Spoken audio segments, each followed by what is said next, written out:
ये 1000 का नोट देखो, ये 1000 का नोट अगर मैं बोलूं बैंक 1000 को 5000 में कन्वर्ट कर देगा बिना किसी न्यू नोट्स को छापते हुए या बिना किसी न्यू करेंसी को प्रिंट करते हुए, डायरेक्टली ये 1000 5000 में कन्वर्ट हो सकते हैं। तो आप पूछोगे कैसे, क्यूरियस हो, यही चीज तो पढ़नी है इस चैप्टर पे। और तो और ये यूनिट पूरा का पूरा, यानी कि जो यूनिट 2 है, यूनिट 3 हमने ऑलरेडी कंप्लीट किया, तो यूनिट 2 जो है ये 6 मार्क्स का रहेगा। मैंने यूनिट 2 में भी बताया था 6 मार्क्स में सिर्फ 2 ही चीजें आएंगी। अब पहले तो 2 एमसीक्यूज हो सकते हैं और दूसरा 4 नंबर का क्वेश्चन। अब ये 4 नंबर के क्वेश्चन के सिर्फ 2 माँ बाप है। 2 माँ बाप बोलने का मतलब मुझे पता है कि क्या आएगा एग्जाम में। पहला तो क्रेडिट क्रिएट कैसे होता है, यानी कि बैंक के 1000 को 5000 में कैसे कन्वर्ट किया। पहले पार्ट में ये पढ़ना है कि बैंक क्रेडिट क्रिएट कैसे करता है। दूसरा, आरबीआई इसे कंट्रोल कैसे करेगा, यानी कि क्रेडिट कंट्रोल ऑफ आरबीआई पढ़ेंगे। 4 मार्क्स में यही 2 क्वेश्चन पूछेगा और हम पर्टिकुलर इस यूनिट को भी ब्लॉक वाइज पे तोड़ेंगे, जैसे कि हमने यूनिट 1 और यूनिट 3 को तोड़ा। अब देखते हैं इसको भी और ज्यादा से ज्यादा ब्लॉक्स में तोड़ने की कोशिश करेंगे, जिससे ये चैप्टर बहुत आसान हो जाए और सिंपल तरीके से समझा जा सके। चलिए स्टार्ट करते हैं यूनिट 1 जो कि है barter system and it's problem से। ब्लॉक 1 बार्टर सिस्टम से स्टार्ट होगा और उसकी प्रॉब्लम्स के साथ। तो बार्टर सिस्टम ये है क्या भाई, तो मनी से पहले कुछ था। जब ये मनी प्रिंट नहीं हुई थी उससे पहले था बार्टर। अब ये बार्टर होता क्या है, बार्टर सिस्टम को C2C एक्सचेंज भी बोलते हैं, यानी कि कमोडिटी टू कमोडिटी। यहाँ पर एक आदमी को गुड्स के बदले दूसरे गुड्स देने पड़ते थे। अगर जैसे मुझे गेहूं चाहिए तो बदले में मुझे किसी को राइस देना पड़ेगा जिसको राइस चाहिए होगा। इसे ही कमोडिटी टू कमोडिटी एक्सचेंज बोला गया और ये बार्टर सिस्टम का पार्ट बना। अब बार्टर सिस्टम से बहुत सारी प्रॉब्लम भी थी, लेकिन इतनी सारी प्रॉब्लम ना पढ़ते हुए सीबीएसई हमें बोलता है सिर्फ आप 5 प्रॉब्लम्स के बारे में पढ़ो। और ये 5 प्रॉब्लम सीबीएसई के लिए फेवरेट है क्योंकि ये हर साल एमसीक्यूज में पूछता है। तो चलो स्टार्ट करते हैं इसकी 5 प्रॉब्लम्स में से। तो पहली प्रॉब्लम तो ये हो गई कि lack of double coincidence of want. अब ये lack of double coincidence of want क्या होता है, यानी कि अगर मुझे किसी से चावल चाहिए तो मुझे उसको बदले में कुछ देना पड़ेगा। तो बदले में मेरे पास वो चीज होनी चाहिए जो सामने वाले को चाहिए। जैसे कि अगर मेरे पास व्हीट है और सामने वाले के पास राइस है, तो मुझे राइस चाहिए और सामने वाले को व्हीट चाहिए। लेकिन ऐसा होना बहुत 1000 केसेस में एक बार पॉसिबल है कि सामने वाले को भी वही चीज चाहिए जो मुझे उससे चाहिए। तो lack of double coincidence of wants एक कॉमन क्वेश्चन था और एक कॉमन प्रॉब्लम थी जो सबको ही फेस करते थे। दूसरा, second problem, lack of common measure of value. अब lack of common measure of value बोलता है मुझे एक सामान की वैल्यू फिक्स करनी पड़ेगी दूसरे सामान को देने के लिए। यानी कि अगर किसी को व्हीट चाहिए तो मुझे कितनी गाय देनी पड़ेगी, या अगर मेरे पास गाय है तो मुझे उससे कितना व्हीट लेना पड़ेगा। अब आप समझो इसको एग्जांपल से, lack of common measure of value, इसको हम नाप नहीं सकते। दोनों की कमोडिटी एक्सचेंज होनी चाहिए और ये दोनों की एक वैल्यू होनी चाहिए। देन तीसरे बढ़ते हैं lack of standard of deferred payment. Lack of standard of deferred payment यानी फ्यूचर पेमेंट की बात करता है। अगर मैं आज किसी से पैसे तो नहीं ले सकता क्योंकि वाटर सिस्टम है। अगर मैं आज किसी से कोई कमोडिटी उधार ले लेता हूं तो बदले में फ्यूचर में मुझे उसे कौन सी कमोडिटी देनी पड़ेगी ये चीज वो डिसाइड करेगा, और फ्यूचर में मेरे पास वो कमोडिटी होनी भी चाहिए। अब यहाँ पर मैक्सिमम लिविंग एनिमल्स की ट्रेड की जाती थी, जैसे कि गाय दे दिया गया, घोड़ा या कुत्ता बिल्ली कुछ भी दे दी गई, जो कि उस टाइम अच्छी चलती थी। लेकिन वो एक दिन बूढ़ा होगा और मर जाएगा। इससे होता यह है कि उसकी वैल्यू धीरे धीरे डिमिनिशिंग और डेप्रिशिएट होने लगती है। अब चौथा, lack of store of value, यानी कि मैं बार्टर सिस्टम पे अपनी जो भी चीजें थी, जो भी एसेट्स एक्सचेंज करता था, वो उसकी वैल्यू स्टोर कभी नहीं कर सकता। जैसे कि आज हम मनी को बैंक में रखते हैं तो 10 साल बाद भी वो बैंक में पड़ा रहता है बिना किसी डेप्रिशिएशन के। लेकिन यहां पर तो लिविंग थिंग्स की बात हो रही है या गुड्स की बात हो रही है जो एक्सचेंज किए जाए। अगर व्हीट एक्सचेंज करूंगा और व्हीट अपने पास बहुत समय तक रख लिया तो आज नहीं तो कल वो सड़ेगा। गाय कभी ना कभी बूढ़ी होगी और मर जाएगी, या तो घोड़ा कभी ना कभी बूढ़ा होगा और मर जाएगा। ये सारी चीजें एक्सचेंज में यूज की जाती थी और यूज करने के साथ साथ इनकी वैल्यूज भी गिरती जाती थी। अब पांचवा है लैक ऑफ डिविजिबिलिटी। डिविजिबिलिटी यानी कि ये समझना इंपॉर्टेंट है, एक चीज के बदले कितनी चीजें मिलेंगी। अब मान के चलिए एक बकरा है मेरे पास और बकरे के बदले में मुझे चाहिए व्हीट, तो मुझे कितना व्हीट लेना पड़ेगा। और अगर मुझे सिर्फ 1 kg ऑफ व्हीट चाहिए तो क्या मैं पूरा का पूरा एक बकरा दूं सामने वाले को, तो सामने वाला बोलेगा नहीं भाई आप बकरे को काट के दो, यानी कि बकरा मर जाएगा और यहाँ पर मेरा मेन एसेट जो एक्सचेंज का था वो तो मर गया। अब धीरे धीरे उसका मीट सड़ने लगेगा और वो अपनी वैल्यू खो देगा। तो लैक ऑफ डिविजिबिलिटी भी होने के कारण, यानी कि ये 5 जो भी हमने प्रॉब्लम पढ़ी, starting lack of double coincidence of want, दूसरा lack of common measure of value, तीसरा lack of standard of deferred payment, fourth lack of store of value और फिफ्थ लैक ऑफ डिविजिबिलिटी, ये सारी की सारी प्रॉब्लम्स एमसीक्यू में पूछी जाती हैं एज इट इज। और तो और असर्शन रीजनिंग का पार्ट भी बन सकता है, या तो एक्सप्लेन करने भी आ सकता है 3 मार्क्स में। तो इसको पढ़ना बहुत ज्यादा इंपॉर्टेंट हो जाता है और यहाँ पर बार्टर सिस्टम खत्म होता है। और फिर आया है मनी और पांचों प्रॉब्लम खत्म। यानी कि ये पांचों प्रॉब्लम का सिर्फ एक सॉल्यूशन और वो था पैसा, जो आज की डेट पे भी एक प्रॉब्लम बन के बैठा है। तो पांचों प्रॉब्लम का सिर्फ एक सॉल्यूशन और वो है मनी। ये मनी करता क्या है और ये मनी होता क्या है? तो मनी की डेफिनेशन जो एग्जैक्ट बोर्ड लैंग्वेज में लिखनी है वो ये है, anything which is generally acceptable is called money. जो हर जगह एक्सेप्ट किया जाएगा as an part of payment वो मनी का पार्ट कहलाएगा या वो मनी होगा। और तो और बोर्ड बोलता है कि आपको इस पर्टिकुलर डेफिनेशन पे वो सारी प्रॉब्लम्स भी डालनी पड़ेंगी जो ये सॉल्व कर रहा है। तो ये कौन कौन सी मेन प्रॉब्लम सॉल्व कर रहा है? सबसे पहले तो स्टैंडर्ड ऑफ डिफर्ड पेमेंट, यानी कि मनी को हम रख सकते हैं बैंक में और वो कभी भी डेप्रिशिएट नहीं होगा, यानी सड़ेगा नहीं, जैसे कि कमोडिटी सड़ती थी। दूसरा स्टोर ऑफ वैल्यू, एक वैल्यू मिलेगी, मैं किसी भी चीज को मेजर कर सकता हूँ। और थर्ड मेजर ऑफ वैल्यू, यानी कि मैं हर एक चीज को अब मनी के पॉइंट ऑफ व्यू से मेजर कर सकता हूं और सब चीज का एक एमआरपी फिक्स कर सकता हूं कि ये इतने प्राइस टैग की है। तो ये 3 इंपॉर्टेंट प्रॉब्लम्स जो थी इसे सॉल्व करता है मनी। और मनी की डेफिनेशन यहाँ पर खत्म होती है। अब मनी के फंक्शंस पढ़ते हैं। मनी के सिर्फ 2 फंक्शन है, बुक में 5 दिए हैं लेकिन इन्हें बाइफरफिकेट करो 2 पे, सिर्फ और सिर्फ 2।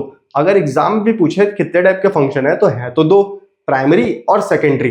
प्राइमरी के अंदर 2 हैं और सेकेंडरी के अंदर 3 है। तो ऐसे मनी के टोटल 5 फंक्शन बनते हैं। अगर कोई टीचर आपसे बोलता है मनी के 5 फंक्शन है, वो सही बोल रहा है, लेकिन बोर्ड मांगता है कि आप मनी के सिर्फ 2 फंक्शन याद करो, पहला प्राइमरी और दूसरा सेकेंडरी। फिर उसको बाइफरफिकेट करो, प्राइमरी को 2 पार्ट पे और सेकेंडरी को 3 पार्ट पे। तो चलो स्टार्ट करते हैं ये फंक्शन ऑफ मनी पढ़ना। सबसे पहले तो प्राइमरी फंक्शन ऑफ मनी पढ़ते हैं। प्राइमरी फंक्शन के अंदर 2 है। तो सबसे पहले मीडियम ऑफ एक्सचेंज है और दूसरा मेजर ऑफ वैल्यू है। दोनों ही एम से स्टार्ट होता है, कंफ्यूज मत होना, दोनों ही एम से स्टार्ट हुआ, पहला मीडियम ऑफ एक्सचेंज और दूसरा मेजर ऑफ वैल्यू। अब ये मीडियम ऑफ एक्सचेंज क्या बोलते हैं? मनी एक मीडियम ऑफ एक्सचेंज है, यानी जब भी बायर को कुछ चीज लेनी होगी वो बदले में मनी देगा और सेलर उस मनी को एक्सेप्ट करके वो कमोडिटी उसको देगा। और तो और ये यूनिवर्सल एक्सेप्टेबल है। तो दूसरा मेजर ऑफ वैल्यू क्या बोलता है? मेजर ऑफ वैल्यू ये बोलता है कि मैं किसी भी सर्विसेज या गुड्स की प्राइस को एक पर्टिकुलर वैल्यू फिक्स कर सकता हूं, यानी कि एक कॉमन यार्डस्टिक्स पे मेजर कर सकता हूं। यहां पर हमें ये तो समझ आता है कि मीडियम ऑफ एक्सचेंज और मेजर ऑफ वैल्यू। अब क्वेश्चन कैसे बनेगा? या तो ये बोर्ड ये पूछेगा write down the primary functions of the money, या तो एमसीक्यूज में आएगा list out the primary functions of the money. A और बी में ये दोनों दिया रहेगा और डी में all A and B both, तो A and B both tick करेंगे हम। अब next secondary function of money में क्या क्या चीजें? तो तीन टाइप है इसके भी। पहला तो हमने देख लिया मेजर ऑफ वैल्यू और मीडियम ऑफ एक्सचेंज, दोनों एम से था। यहाँ पर कुछ भी एम से नहीं है।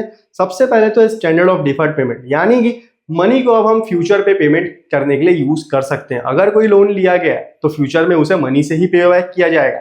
Second store of value. Store of value बोलता है कि मैं किसी भी मनी को बैंक में स्टोर करके रख सकता हूं और वो लंबे टाइम तक स्टोर करके रख सकता हूं, जिसे हम वेल्थ बोलते हैं। जो वही दादा के पैसे बाप के पास आए और बाप के पैसे बच्चों के पास जाएंगे, तो ये स्टोर ऑफ वेल्थ ही है, यानी स्टोर ऑफ मनी का पार्ट था। तीसरा ट्रांसफर ऑफ वैल्यू। अभी ट्रांसफर ऑफ वैल्यू क्या बोलता है? मैं यहां से दूसरी जगह किसी भी फॉर्म पे मनी भेज सकता हूं, डॉलर से इंडियन रुपीस में मंगा सकता हूं, इंडियन रुपीस से डॉलर में ट्रांजेक्शन कर सकता हूं, यानी कि हर एक चीज की वैल्यू ट्रांसफर हो सकती है और करेंसीज की वैल्यू भी ट्रांसफर हो सकती है। अब कॉमन मिस्टेक जो आप करोगे, मेजर ऑफ वैल्यू और स्टोर ऑफ वैल्यू, ये दोनों में हमेशा कंफ्यूज रहोगे और जब प्राइमरी फंक्शन का पार्ट बोलेगा तो आप स्टोर ऑफ वैल्यू डाल दोगे space of major of value. याद रखिए वहां दोनों एम से स्टार्ट था और सेकेंडरी में कुछ भी चीजें एम से स्टार्ट नहीं है। अब नेक्स्ट पार्ट कवर करते हैं। ब्लॉक 2 पे बढ़ने से पहले ब्लॉक 1 की कुछ क्विजेस देखते हैं और 4 क्वेश्चन फिर आपके सामने आपको शो हो रहे होंगे। तो पहला बार्टर सिस्टम की सबसे फेमस प्रॉब्लम क्या है? दूसरा है मनी की प्राइमरी फंक्शन कितने हैं? तीसरा स्टोर ऑफ वैल्यू प्राइमरी है या सेकेंडरी, अभी बताया था। और तो और C2C इकोनॉमी का मतलब क्या है? अब ये 4 क्वेश्चंस के आंसर्स आप कमेंट में डालिए और 10 सेकंड के टाइम लो आंसर सोचने में, मैं तो आंसर बताऊंगा ही, ऑब्वियस सी बात है। तो पहला है lack of double coincidence of want, यानी कि बार्टर सिस्टम की सबसे फेमस प्रॉब्लम थी lack of double coincidence of want. दूसरा मनी के प्राइमरी फंक्शन कितने हैं? तो दोनों एम से स्टार्ट होते हैं, एक मीडियम ऑफ एक्सचेंज और दूसरा मेजर ऑफ वैल्यू। तीसरा स्टोर ऑफ वैल्यू प्राइमरी है या सेकेंडरी, मैंने थोड़ी देर पहले ही समझाया था, एम से स्टार्ट होने वाली सारी चीजें प्राइमरी पे आएंगी और बाकी सब चीजें सेकेंडरी पे। तो स्टोर ऑफ वैल्यू एक सेकेंडरी फंक्शन ऑफ मनी है। चौथा question, C to C economy का मतलब क्या है? स्टार्टिंग में बताया था barter system to C to C economy भी बोलते हैं, सी टू सी सिस्टम भी बोलते हैं, यानी commodity to commodity exchange system. अब यहाँ पर हमारा क्विज 1 खत्म होता है, यानी सॉरी ब्लॉक 1 खत्म होता है और क्विज 1 भी खत्म हुआ। अब सेकंड ब्लॉक पे जंप करते हैं। अब ब्लॉक 2 स्टार्ट करते हैं और ब्लॉक 2 बहुत इंटरेस्टिंग ब्लॉक है जो कि है मनी सप्लाई। तो ये मनी सप्लाई होता क्या है? यूनिट 1 में हमने ऑलरेडी डिस्कस किया था कि मनी सप्लाई क्या है। तो मनी सप्लाई एक स्टॉक है, स्टॉक था या फ्लो। तो मैंने इसके लिए आपको एक ट्रिक भी बताई थी, लास्ट में लगाओ पर ईयर। अगर पर ईयर सुनने में अच्छा लग रहा है तो वो फ्लो का पार्ट होगा। अब मनी पर ईयर मजा नहीं आ रहा, लेकिन इनकम पर ईयर सुनने में अच्छा लगता है। तो मनी एक स्टॉक है लेकिन इनकम एक फ्लो। तो यूनिट 1 की कुछ चीजें यूनिट 2 पे भी रिलेट करेंगी। तो मनी यानी कि सप्लाई ऑफ मनी क्या हुआ? एक स्टॉक हुआ। अब ये सप्लाई ऑफ मनी है क्या? यानी कि पब्लिक के पास टोटल जितना पैसा है, यानी इंडिया की पब्लिक के पास जितना टोटल पैसा होगा वही यहाँ की मनी सप्लाई है। याद रखेंगे, जो दो चीज इसमें ऐड नहीं होती, वो पहला बैंक है और दूसरा गवर्नमेंट के पास पड़ा हुआ पैसा है। यानी कि बैंक और गवर्नमेंट दोनों ही इससे रिलेट नहीं करेंगे, सिर्फ और सिर्फ पब्लिक के पास जो पैसा है वही रहेगा। अब इसके कंपोनेंट दो हैं, पहला currency with the public, currency with the public, और दूसरा demand deposit with the commercial bank. अब ये डिमांड डिपॉजिट होता क्या है और ये पब्लिक डिपॉजिट क्या है, यानी कि पब्लिक का पैसा क्या है। अब इसको आगे पढ़ते हैं। मनी सप्लाई समझने के लिए हमें एक टर्म समझना बहुत इंपॉर्टेंट पड़ेगा जो कि है M1। तो ये M1 है क्या? M for money, money supply का ही शॉर्ट फॉर्म है M1। तो ये M1 होता है क्या? जैसे कि आप इक्वेशन देख सकते हो, M1 is equal to C plus D D plus OD. तो ये C क्या, OD क्या और ये DD क्या है? तो C का मतलब है करेंसी विद द पब्लिक, यानी पब्लिक के पास जो भी पैसा पड़ा है कॉइन्स में एज वेल एज कैश में, ये पूरा का पूरा कहलाएगा C। दूसरा DD, demand deposit with commercial bank. अभी डिमांड डिपॉजिट क्या है? तो डिमांड डिपॉजिट वो चीजें हैं जो एक बंदा कभी भी जाके बैंक से पैसे निकाल सकता है और इस पे इंटरेस्ट नहीं लगता। और तीसरा है OD, other deposits with RBI। RBI बहुत सारी चीजें कैश छोड़ के अपने पास रखी रहती है, अपने पास भी कुछ फंड्स का पार्ट रखी रहती है, वो सारी चीजें इसमें ऐड होंगी और ये टोटल M1 बताएगा मनी सप्लाई कितनी है इकोनॉमी में। पहले M1, M2, M3, M4 और M5 भी था। गन वाला M5 नहीं बात कर रहा हूं भाई, PUBG वाला M5 नहीं है। तो ये सारी चीजें पहले CBSE बोर्ड में थी, लेकिन अब सिर्फ CBSE बोलता है M1 को पढ़ने और यही रेलेवेंट है। M2, M3, M4 CUET के लिए रेलेवेंसी है, तो उसमें उसको पढ़ेंगे जब CUET की तैयारी करेंगे। अभी के लिए सिर्फ M1 काफी है। अब इतनी पार्ट कवर हो जाए, यानी कि आपको मनी सप्लाई समझ आ गया। अब ब्लॉक 2 एंड करते हैं एक छोटे से क्विज के साथ। ब्लॉक 2 बहुत ज्यादा छोटा था, इसलिए इस क्विज में ज्यादा क्वेश्चन नहीं रखेंगे, सिर्फ 3 क्वेश्चन है। तो स्क्रीन पे आपको तीनों क्वेश्चन दिख रहे होंगे। पहला, मनी सप्लाई स्टॉक है या फ्लो। दूसरा, M1 में टाइम डिपॉजिट आता है क्या। तीसरा, बैंक के पास पड़ा कैश मनी सप्लाई में आएगा। अब 5 सेकंड 6 सेकंड जितने सेकंड का पॉज लेना है लो, और वापिस आना जब आंसर जानना हो। तब तक आप खुद से सोचो और कमेंट सेक्शन में मेंशन करो। अब आंसर है एक, पहला यानी स्टॉक। ऑब्वियस सी बात है, मनी सप्लाई स्टॉक है या फ्लो, तो आंसर है स्टॉक, और मैंने इसको अच्छे से एक्सप्लेन भी किया। दूसरा, M1 में टाइम डिपॉजिट आता है क्या? नहीं, TD कहीं नहीं था, C plus DD plus OD था, TD कहीं भी नहीं था, तो टाइम डिपॉजिट इसका पार्ट नहीं है। थर्ड, बैंक के पास पड़ा कैश मनी सप्लाई में आएगा, तो बैंक के पास पड़ा कैश मनी सप्लाई सिर्फ पब्लिक के पास पड़े कैश पे आता है, बैंक के पास नहीं।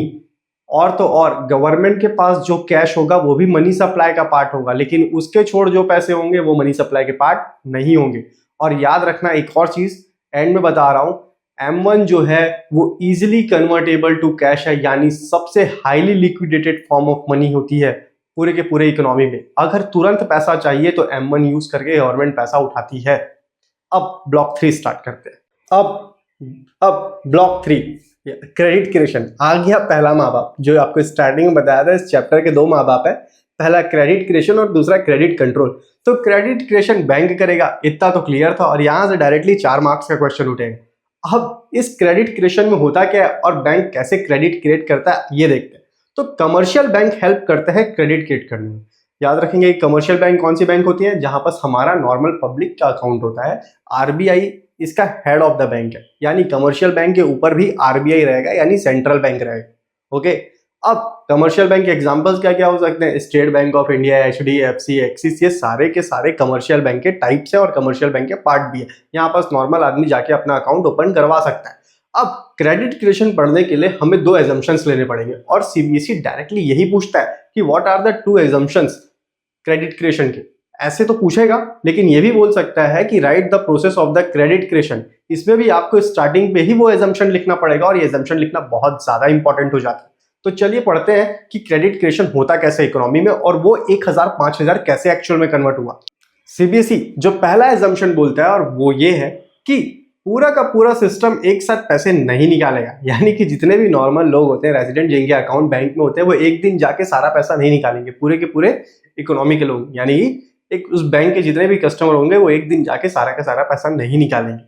और अगर कोई पैसा डाला है या किसी को पैसे लोन चाहिए, तो ऑब्वियस सी बात है लोन वाले पैसे भी दूसरे अकाउंट पे ही जाएंगे। किसी को भी कैश में लोन नहीं मिलता, डायरेक्टली उसके अकाउंट पे दिया जाएगा, तो पैसे ऐसे ट्रांसफर होते जाएंगे। तो एजम्पशन 2 क्या बोला? बैंकिंग सिस्टम में जो भी नए डिपॉजिट्स का फ्लो चलेगा वो दूसरे बैंक अकाउंट से ही चलेगा, यानी बैंक से ही पैसे जाएंगे और कहीं से पैसे नहीं। तो दोनों एजम्पशन याद हुए। पहला, डायरेक्टली कोई भी जाके यानी ग्रुप में या बहुत सारे लोग एक साथ जाके एक बैंक से पैसे नहीं निकाल सकते। दूसरा, बैंक जब भी पैसे देगा वो किसी ना किसी को उसके अकाउंट पे ही देगा, डायरेक्टली बैंक पे कैश के फॉर्म पे पैसे नहीं दे सकता। अब इस पूरे के पूरे प्रोसेस ऑफ क्रेडिट क्रिएशन में 2 चीजें चलेंगी। पहले 1000 का नोट डिपॉजिट होगा और तो और, यानी 1000 रुपए डिपॉजिट होंगे, सॉरी 1000 का नोट तो बैन हो गया। तो 1000 रुपए डिपॉजिट होंगे और 1000 रुपए डिपॉजिट होने के बाद बैंक उसी 1000 रुपए में से जो भी नीडी पर्सन होंगे उसको लोन देगा। अब बैंक कुछ अमाउंट सेव करके रखता है अपने पास, जिसको बोलते हैं LRR, यानी लीगल रिजर्व रेशियो। ये लीगल रिजर्व रेशियो RBI देता है कि बैंक को कितना पैसा अपने पास रखना है। मान के चलो 1000 रुपए बैंक के पास आया, तो बैंक पूरा का पूरा 1000 लैंड नहीं कर सकता, यानी लोन पे नहीं दे सकता। उसे कुछ पर्टिकुलर अमाउंट अपने पास सेव करके रखना पड़ेगा, यानी स्टोर करके रखना पड़ेगा, जो कि 20% भी हो सकता है, 30% भी, 10% भी, डिपेंडिंग ऑन RBI क्या बोल रहा है। तो हम यहाँ पास एज्यूम करके चलेंगे वो सारी चीजें 20% पे है। अब देखो क्या होता है। इनिशियल डिपॉजिट 1000 रुपए से स्टार्ट हुआ, यानी बैंक पे कितने जमा हुआ? 1000 रुपए। और मैंने बताया 20% हम LRR रख रहे हैं, तो बैंक इस 1000 का 20% अपने पास रखेगा, जो कि कितने हुए? 200 रुपीज। अब बाकी 800 रुपीज बैंक वापिस से लैंड करेगा, यानी कि वापिस से मार्केट पे देगा। और मार्केट पे कैसे देगा? एजम्पशन सेकंड याद करो, वो किसी के पास कैश में नहीं जाएगा, वो उसके बैंक अकाउंट में जाएगा। अब फिर उस बैंक में से 800 रुपीज में से वो 20% अपने पास स्टोर रखेगा, यानी कि 160 रुपीज अपने पास स्टोर रखेगा और बाकी जो भी पैसे होंगे वो फिर लैंड करेगा। और ये प्रोसेस राउंड बाय राउंड चलते जाएगा। अब आखिरी में आपको दिखेगा कि ये 1000 रुपए टोटल क्रेडिट क्रिएशन पे 5000 बनते हैं। अब 5000 बन तो गए, तो 1000 से 5000 बन गए और बैंक ने एक भी नया नोट नहीं छापा। अब बैंक ने एक भी नया नोट नहीं छापा, लेकिन ये प्रोसेस रुकेगा कब? यानी ये लैंडिंग, बोरोइंग और पैसे डालना, ये सब का प्रोसेस रुकता कब है? जब total cash reserve is equal to initial deposit हो जाता है, यानी 1000 रुपए बराबर आ जाते हैं। जैसे कि आपको स्क्रीन पे दिख रहा होगा टेबल पे, इनिशियल डिपॉजिट के इक्वल हो जाती है। तो ये प्रोसेस अपने आप ऑटोमेटिकली रुक जाता है, क्योंकि इसके बाद तो कुछ बचता ही नहीं है कि बैंक और लैंड कर सके। अब यहां पर हमने क्रेडिट क्रिएशन को अच्छे से समझा। क्रेडिट क्रिएशन जब भी आए एग्जाम पे, आपको ये वाला टेबल का एग्जांपल याद रखना है, प्लस वो स्टेप्स याद रखने हैं और LRR मेंशन करना जरूरी है, और वो 2 एजम्पशन स्टार्टिंग में मेंशन करना जरूरी है। और आखिरी में ये भी बताना पड़ेगा कि ये प्रोसेस रुकेगा। तो जब total cash reserve is equal to initial deposit हो जाए तो रुक जाए, और इतने में 4 नंबर मिल जाते हैं। पहला माँ बाप क्लियर। अब दूसरे माँ बाप पे भी जंप करेंगे, लेकिन एक छोटे से टॉपिक के बाद। चलो स्टार्ट करते हैं मनी मल्टीप्लायर। मनी मल्टीप्लायर को अच्छे से समझने के लिए हमें क्रेडिट क्रिएशन समझना था। तो क्रेडिट क्रिएशन हमने अच्छे से समझ लिया कि होता क्या है, बैंक कितने प्रोसेस पे काम करता है, LRR क्या होता है। लेकिन हर बार ये टेबल बनाना पॉसिबल नहीं है बैंकिंग इंस्टीट्यूशन के लिए, तो वो एक फॉर्मूला यूज करते हैं और वही फॉर्मूला का नाम है मनी मल्टीप्लायर। हमने मनी मल्टीप्लायर ऑलरेडी यूनिट 3 पे पढ़ा था, जहां पर हमने उसको K से डिनोट किया था, जिसमें हम लोग 1/MPS करते हैं। अब यहाँ पर भी कुछ ऐसा ही सेम फॉर्मूला है, बट हमने यहाँ पर LRR पढ़ा, तो हम 1/LRR करेंगे।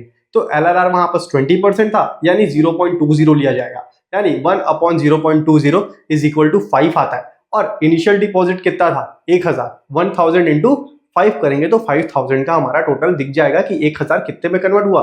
5000 और ऐसे ही क्रेडिट क्रेशन का फॉर्मूला यूज किया जाता है। तो क्रेडिट क्रेशन का फॉर्मूला क्या बना, initial deposit multiplied by 1/LRR। ये फॉर्मूला भूलना मत, ये फॉर्मूला लिखना बहुत ज्यादा जरूरी है जब भी क्रेडिट क्रेशन की बात आई और क्वेश्चन आया तो। अब नेक्स्ट टॉपिक पढ़ते हैं, लेकिन उससे पहले छोटा सा क्विज और करेंगे। ये न्यूमेरिकल प्रॉब्लम पढ़ना बहुत ज्यादा इंपॉर्टेंट था। अब ये न्यूमेरिकल बोलता क्या, इनिशियल डिपॉजिट 2000 है, CRR 10% और SLR 15%। Calculate the total credit created by the banking system. Initial deposit भी दे दिया, CRR भी दे दिया और SLR भी दे दिया, लेकिन एक चीज तो मिसिंग है भाई। हमने बोला था LRR की रिक्वायरमेंट होती है, SLR और CRR की नहीं। अब ये CRR और SLR तो मैंने पढ़ा ही नहीं। अब एक और चीज समझते हैं, LRR दो पार्ट में बाइफरफिकेटेड होता है। पहला CRR यानी कैश रिजर्व रेशियो और दूसरा SLR यानी स्टैट्यूटरी लिक्विड रेशियो। अब जब ये दोनों को प्लस करते हैं तो हमें ऑटोमेटिकली RRR मिल जाता है। तो 10 + 15 = 25%। अब यही 25% हमारा बनेगा LRR। तो फॉर्मूला में पुट करेंगे, credit creation is equal to initial deposit multiplied by 1/LRR और LRR की वैल्यू कितनी आई 25% यानी 0.25। तो 1/0.25 इज इक्वल टू 4 और इनिशियल डिपॉजिट हमारा 2000 था, 2000 multiplied by 4 is equal to 8000। यानी टोटल कितना बैंकिंग सिस्टम ग्रेड कर रहा है पैसा, 8000 रुपए। 2000 रुपए लगा के 8000 रुपए निकालता है बिना किसी चीज को प्रिंट की। अब एक और चीज और एक और नोट जो इस चैप्टर से लेना है और एमसीक्यूज में मेनली पूछ सकता है, LRR की वैल्यू जितनी ज्यादा बढ़ेगी क्रेडिट क्रेशन उतना कम होगा और LRR की वैल्यू जितनी कम होते जाएगी क्रेडिट क्रेशन उतना ज्यादा। अब पिछली बार 20% लिए थे, 1000 का 5000 बना, यानी 2000 का 10,000 बनता। यहाँ पर 2000 का सिर्फ 8000 बना क्योंकि हमने 25% LRR लिया। अब अगर यही LRR 10 हो जाए, 5 हो जाए तो पैसे और ज्यादा बनेंगे इकोनॉमी में। अब इतना ज्यादा पैसा बनाना क्या इकोनॉमी के लिए सही है या गलत, इसको आप बताओगे कमेंट सेक्शन पे। और हम अब जंप करते हैं हमारे नेक्स्ट ब्लॉक 4 की तरफ। ब्लॉक 4 बोलता है सेंट्रल बैंक क्या होता है और उसकी पावर्स क्या होती है। तो हम सबको पता है सेंट्रल बैंक क्या है, तो सेंट्रल बैंक ऑफ इंडिया क्या है, रिजर्व बैंक ऑफ इंडिया, बस इतना ही पता था। लेकिन यहाँ पर हम डिटेल में पढ़ेंगे कि ये रिजर्व बैंक का एक्चुअल में काम क्या है, उसका वजूद क्या है, इंडिया में है क्यों। अब सेंट्रल बैंक ये देश का बैंक होता है, यानी कि देश में जो भी मॉनेटरी और फाइनेंशियल सिस्टम है उसे एक इंस्टीट्यूशन चलाएगा। उस इंस्टीट्यूशन को बोलते हैं एपेक्स इंस्टीट्यूशन और यही एपेक्स इंस्टीट्यूशन बनता है सेंट्रल बैंक। तो सेंट्रल बैंक का दूसरा नाम क्या है, एपेक्स बैंक भी बोल सकते हैं, एपेक्स इंस्टीट्यूशन भी बोल सकते हैं। अब इसे इंडिया में कॉमनली किस नाम से जाना जाता है, RBI यानी रिजर्व बैंक ऑफ इंडिया। अब हमें सबको ये तो पता है कि रिजर्व बैंक ऑफ इंडिया के पास पावर है, क्या की पावर है, नोट छापने की यानी नोट प्रिंट करने की।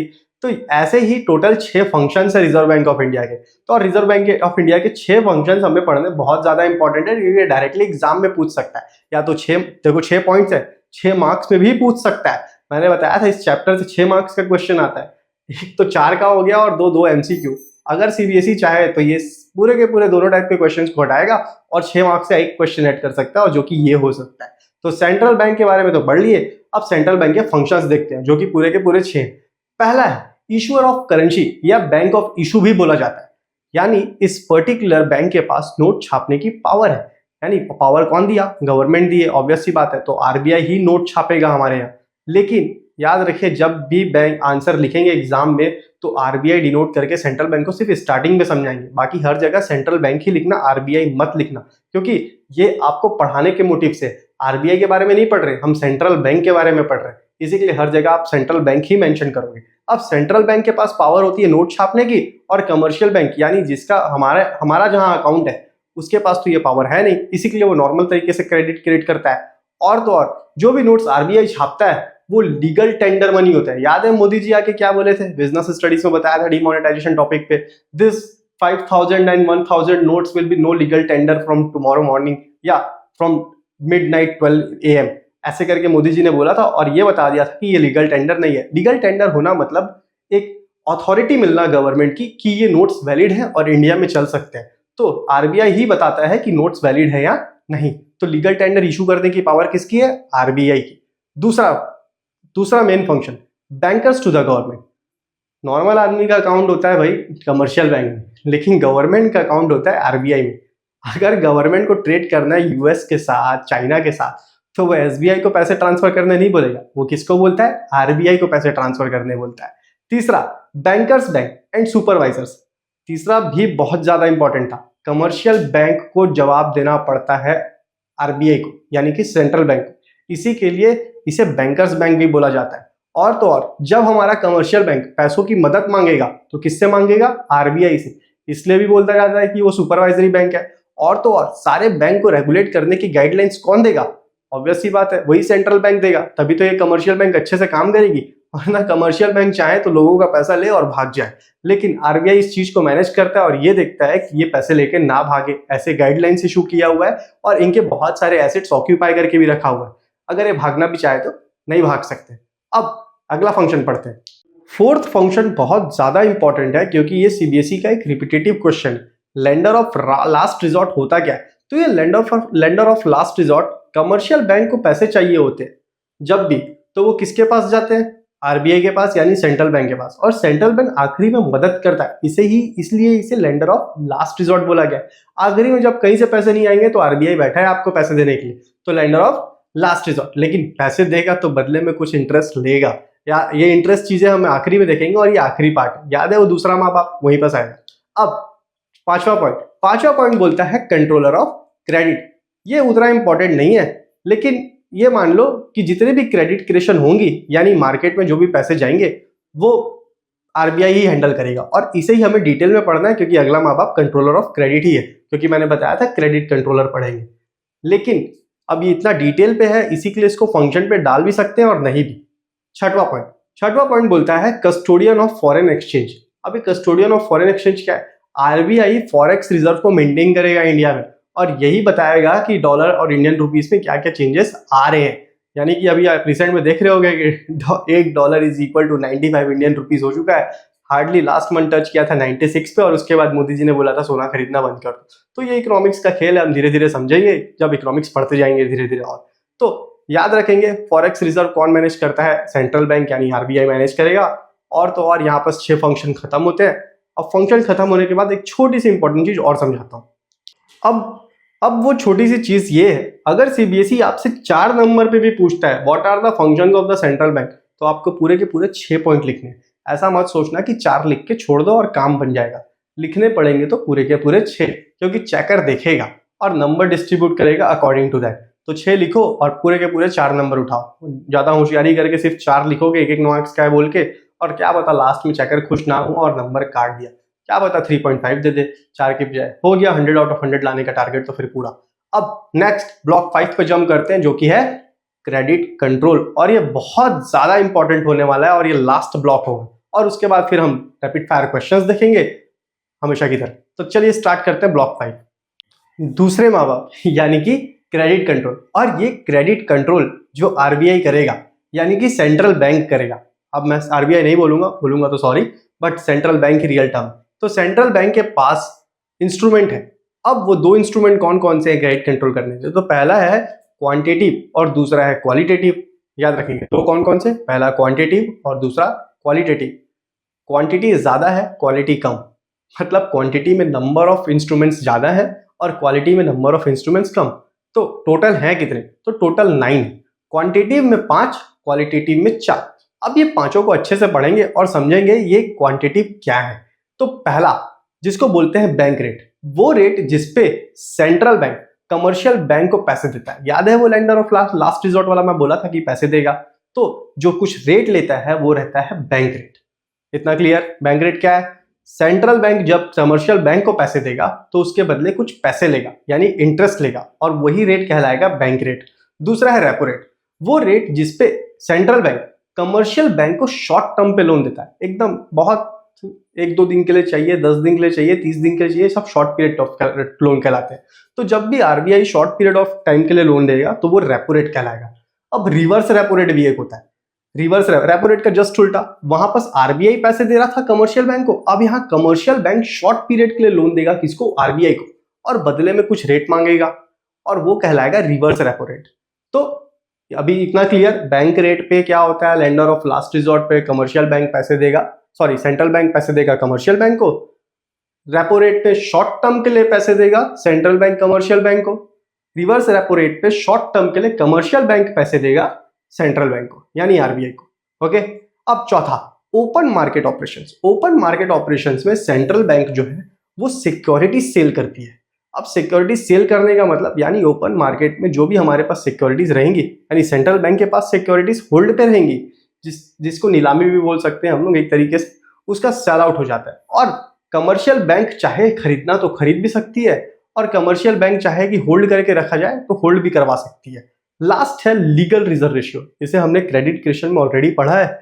लीगल रिजर्व दो रेशियो से मिलकर बनते हैं। पहला था सीआरआर यानी कैश रिजर्व रेशियो, और दूसरा था एसएलआर यानी स्टैट्यूटरी लिक्विड रेशियो। अब ये दोनों को जब भी प्लस करोगे तो एसएलआर आता है, और ये क्रेडिट क्वेश्चन में हेल्प करता है। यहाँ बस ये पांचों खत्म होते हैं। बहुत शॉर्ट पे नहीं समझाया हूँ, ठीक ही ठाक समझाया हूँ। अगर इतना पॉइंट भी लिखते हो तो आपको देखो 100 आउट ऑफ 100 अचीव करना है तो पूरी बुक से पढ़ो। लेकिन अगर आप चाहते हो कि अच्छे खासे मार्क्स आ जाए, यानी 80 में 60 अबव टच हो जाए, तो आप ये शॉर्ट नोट्स को याद कर लो और इतना लिखो, क्योंकि चेकर के आंसर शीट यानी मार्किंग स्कीम पे यही इंपॉर्टेंट पॉइंट्स होगा और वो यही चीजें ढूंढेगा। बस इतना लिखो और सही शॉर्ट मार्क्स लेके आ जाओगे और अच्छे नंबर से पास होने की गारंटीड होती। अब क्वांटिटेटिव तो खत्म, क्वालिटेटिव पे जंप करते हैं। क्वालिटेटिव टोटल 4 है। पहला है मार्जिन रिक्वायरमेंट। मार्जिन रिक्वायरमेंट बोलता है जो भी सिक्योरिटीज इश्यूज हो रही है और उसके बिहाफ जो भी लोन मिल रहा है उसके बीच में जो भी गैप है वही मार्जिन मेंटेन करता है। यानी कि मान के चलो अगर मुझे लोन चाहिए होगा बैंक में किसी एसेट्स के बदले, और उस एसेट्स की अभी मार्केट वैल्यू 10 लाख रुपए, तो बैंक पूरा 10 लाख रुपए मुझे नहीं देगा। बैंक एक मार्जिन अपने पास रखेगा और वो मार्जिन कुछ भी हो सकता है, 20%, 30% एज पर द आरबीआई। और ये एज पर द आरबीआई होने के बाद बैंक उस पर्टिकुलर अमाउंट को अपने पास रखेगा और पूरे के पूरे 10 लाख ना देके 8 लाख, 850, 750 ऐसे अमाउंट को मुझे ट्रांसफर करेगा। तो यही मार्जिन रिक्वायरमेंट होता है। दूसरा क्रेडिट रेशनिंग। अब ये क्रेडिट रेशनिंग बोलता है कि कमर्शियल बैंक को बोलता है कि परसेंट लोन, जितना भी परसेंट लोन कुछ स्पेसिफिक सेक्टर्स को देना पड़ेगा।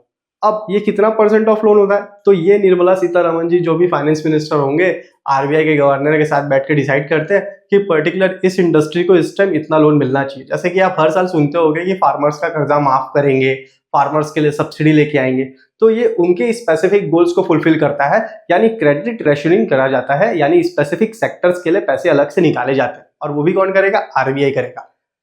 अब तीसरा है warning and direct action.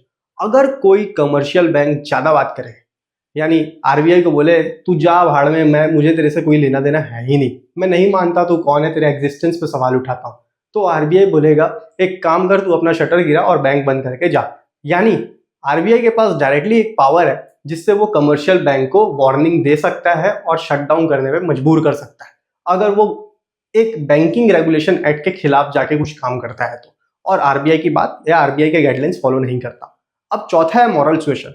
Moral suasion ये बोलता है, बहुत आसान है, आरबीआई किसी भी बैंक को नोटिस भेज सकता है, लेटर लिख सकता है, और तो और जब चाहे मीटिंग बुला सकता है उनसे मीटअप करने के लिए। और लास्ट, मॉरल सुएशन एक इंपॉर्टेंट पार्ट है जिससे बैंकिंग रेगुलेशन अपडेट होती रहती है और आरबीआई न्यू गाइडलाइंस बैंक्स को देते रहता है मीटिंग कर करके। यहां पर हमने दोनों इंस्ट्रूमेंट्स को समझा, क्वांटिटेटिव और क्वालिटेटिव। अब क्वांटिटी कितनी थी? टोटल 5, और क्वालिटी कितनी थी? 4। तो ये 9 के 9 खत्म होते हैं, और ये 9 पढ़ना बहुत ज्यादा इंपॉर्टेंट था। अब यहां पर ब्लॉक 5 खत्म। अब स्टार्ट करेंगे rapid fire questions. Rapid fire question करने से पहले एक छोटी सी और चीज रह गई थी, वो ये है कि क्या चेंजेस होगा मनी सप्लाई पे ये क्वालिटेटिव और क्वांटिटेटिव फंक्शन के कारण। अगर बैंक रेट चेंज हुआ, रेपो रेट चेंज होता है, रिवर्स रेपो रेट चेंज होता है, अगर ये सारे रेट्स में कोई चेंजेस आता है या क्वांटिटेटिव में कोई भी चेंजेस आते हैं, मार्जिन रिक्वायरमेंट बढ़ जाना, तब क्या हो सकता है मनी सप्लाई में? देखो मनी सप्लाई क्या होती है, या तो मार्केट में बहुत ज्यादा पैसा है या तो बहुत कम पैसा है। तो बैंक क्या करेगा, या तो मार्केट में पैसा पुश करेगा या पुल करेगा। अब ये इंस्ट्रूमेंट इसी के लिए हेल्पफुल है, मार्केट से पैसा खींचने के लिए या मार्केट में पैसा डालने के लिए। तो जब भी मार्केट से पैसे निकालने हो, यानी मार्केट में पैसों की सप्लाई कम करनी हो, तो कोई भी रेट हो वो उसको बढ़ा दिया जाएगा, और जब भी मार्केट से में पैसे डालने हो तो रेट को कम कर दिया जाएगा। बस यही चीज याद रखना, मार्केट में पैसा डालना है तो रेट कम कर दो, मार्केट से पैसे निकालने हैं तो रेट बढ़ा दो, बाकी सारी चीजें बन जाएंगी। अब क्वेश्चंस पे जंप करते हैं। तो रैपिड फायर क्वेश्चंस में पूछो क्वेश्चन आपको दिख रहे होंगे। पहला क्वेश्चन है बार्टर की सबसे फेमस प्रॉब्लम क्या है, तो lack of double coincidence of bond. दूसरा C2C इकोनॉमी का मतलब यानी commodity to commodity economy. Third, money का प्राइमरी फंक्शन कितने थे, तो 2 थे। सेकेंडरी कितने थे, तो 3 थे। मीडियम ऑफ एक्सचेंज प्राइमरी है, सेकेंडरी तो याद है M से स्टार्ट हुआ तो primary. Store of value secondary है, मैंने बताया था major of value store of value में लोग कंफ्यूज होते हैं और उसको प्राइमरी बना देते हैं, लेकिन है एक्चुअल में वो secondary. Then money supply stock है या फ्लो, तो स्टॉक। M1 का फॉर्मूला था M1 is equal to C plus OD plus DD, या DD प्लस OD भी कर सकते हो। अब डिमांड डिपॉजिट पे इंटरेस्ट मिलता है, तो नहीं मिलता। LRR किस से बनता है, तो CRR और SLR से। CRR कहाँ रखा जाता है, तो RBI के पास रखा जाता है। CRR बताना भूल गया था। CRR वो पैसा है जो बैंक अपने पास रखता था, लेकिन बैंक को अपने पास से उसको RBI के पास ट्रांसफर करना पड़ता है, ये दिखाने के लिए कि बैंक के पास जो भी पैसा है वो कैश फॉर्म पे कितना है और उसको RBI के पास जमा करके रखना पड़ेगा। अब SLR कहाँ, तो बैंक अपने पास रखता है। SLR स्टैट्यूटरी लिक्विड रेशियो होता है, यानी कि जो भी सोना हम बैंक में रखते हैं वो सारी चीजें बैंक में पड़ी रहेंगी, वो कभी भी RBI के पास नहीं जाती है, क्योंकि ये तुरंत कन्वर्ट हो सकता है कैश पे। और जब भी मार्केट में कैश की कमी हो तो हम इसको बेचते हैं और मार्केट में कैश आ जाता है।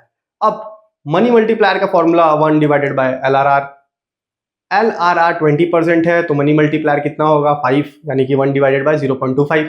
LRR बढ़े तो मल्टीप्लायर घटेगा, ऑब्वियस सी बात है, मैं बताया था LRR का रेशियो जब भी बढ़ेगा यानी कि परसेंटेज बढ़ेगा, मनी क्रिएशन कम होगा, और जब भी परसेंटेज कम होगा मनी क्रिएशन ज्यादा होगा। नोट्स छापने का राइट्स किसके पास है, तो सेंट्रल बैंक, सोलो मोनोपोली रखा है।